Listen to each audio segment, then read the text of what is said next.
Krishna Mayapur Nitai Gour kitchen থেকে সবাইকে স্বাগতম। আপনারা কেমন আছেন? আশা করি ভগবানের কৃপায় সবাই ভালোই আছেন। আজকে আবার চলে এসেছি আপনাদের সাথে নতুন একটা ভিডিও নিয়ে। আজকে বানাবো ভেন্ডির একটা ভাজা সবজি। এই দেখুন, তার জন্য ভেন্ডি নিয়ে নিয়েছি, আর ভেন্ডিগুলি হতে হবে কচি কচি। দেখুন ভেন্ডিটা খুব কচি। প্রথমে ভেন্ডিটা আমি জলে ভালো করে জলে ধুয়ে নিয়েছি।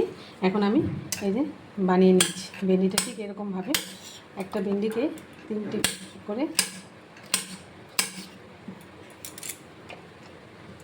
এরকমভাবে আমি সবগুলো ভেন্ডি বানিয়ে নিচ্ছি।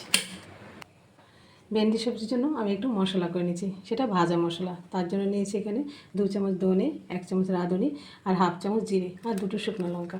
এটা আমি শুকনো খোলায় ভেজে নিচ্ছি। সবগুলো দিয়ে দিলাম। এটা মশলাটা ভাজা হয়ে গেছে। আমি এখন এটা একটু ঠান্ডা করতে দিচ্ছি। একটু ঠান্ডা হলে তারপর আমি বেটে নেব। এই যে এখানে আমি 2টো আলু নিয়ে নিয়েছি ভেন্ডির সাথে। একটু আলুটা দিলে না ভেন্ডি সবজিটা একটু খুব ভালো লাগে। তার জন্য প্রথমে আমি ভেন্ডিগুলিকে একটু ভেজে নিচ্ছি। কড়াইতে তেল দিয়ে দিলাম, ভেন্ডিগুলি দিয়ে দিচ্ছি।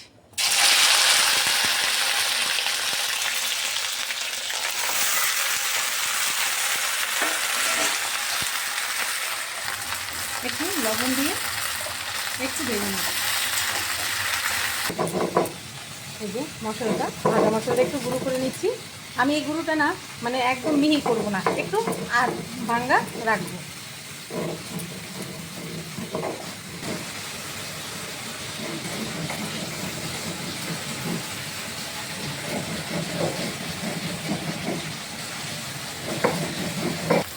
দেখুন এই যে ভেন্ডিটা ভেজে নিচ্ছি। এই যে কিছুটা ভাজা হয়ে গেছে। এখন আমি এখানে একটু হলুদ গুঁড়ো দিয়ে দিচ্ছি। ভেন্ডিটা ভাজা হয়ে গেছে, এখন আমি নামিয়ে দিচ্ছি। এই যে ভেন্ডি নামিয়ে দিয়েছি, আর এখানে অল্প পরিমাণে একটু তেলও দিয়ে দিলাম। আর এখানে আমি ফোড়নে নিয়েছি 4টে কাঁচা লঙ্কা। কাঁচা লঙ্কা তেলে দিয়ে দিচ্ছি। কাঁচা লঙ্কাটা একটু ভাজা ভাজা হলেই আমি এখানে আলুটা দিয়ে দেব। আলুটাও দিয়ে দিচ্ছি। আলুর মধ্যে অল্প পরিমাণে লবণ দিয়ে দিচ্ছি। লবণ দিয়ে আলুটা একটু ঢাকা দিয়ে রাখবো, যাতে করে আলুটা একটু সিদ্ধ হয়ে যায়। আলুটাও ভাজা হয়ে গেছে। আমি একটু হলুদ গুঁড়ো দিয়ে দিচ্ছি,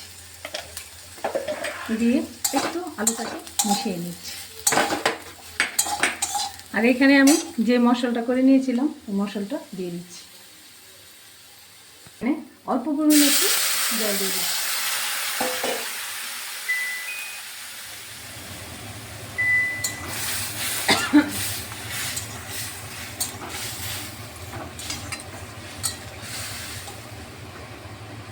এই দেখুন আলুটা ভালো সুন্দরভাবে সিদ্ধ হয়েছে। এখন এই ভাজা ভেন্ডিটা দিয়ে দিচ্ছি, ভালোভাবে একটু মিশিয়ে নিচ্ছি।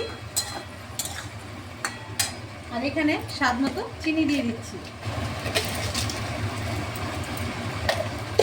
এবার ভালোভাবে একটু কষিয়ে নিলেই হয়ে যাবে। দেখুন আমরা অনেক রকমের ভেন্ডি রান্না করি। এই রান্নাটা অনেক পুরনো দিনের রান্না। এই রান্নাগুলি খেতেও খুব ভালো লাগে। আপনারা এরকমভাবে ভগবানকে ভোগ লাগিয়ে আপনারা গরম রাইসের সাথে প্রসাদ খেতে পারেন, বা রুটি পরোটার সাথেও এই সবজিটা যাবে। এই দেখুন আমি আর কিছুক্ষণ একটু জুসটা একটু শুকিয়ে নেব, তাহলেই হয়ে যাবে। এই যে এখন আমি নামিয়ে দিচ্ছি। দেখুন রেডি হয়ে গেল ভেন্ডি আলু ভাজা সবজি, ভাজা মশলা দিয়ে। তাহলে আজকের মতো ভিডিও এখানে শেষ। সবাই ভালো থাকবেন, সুস্থ থাকবেন। আবার দেখা হচ্ছে পরের ভিডিওতে। হরে কৃষ্ণ।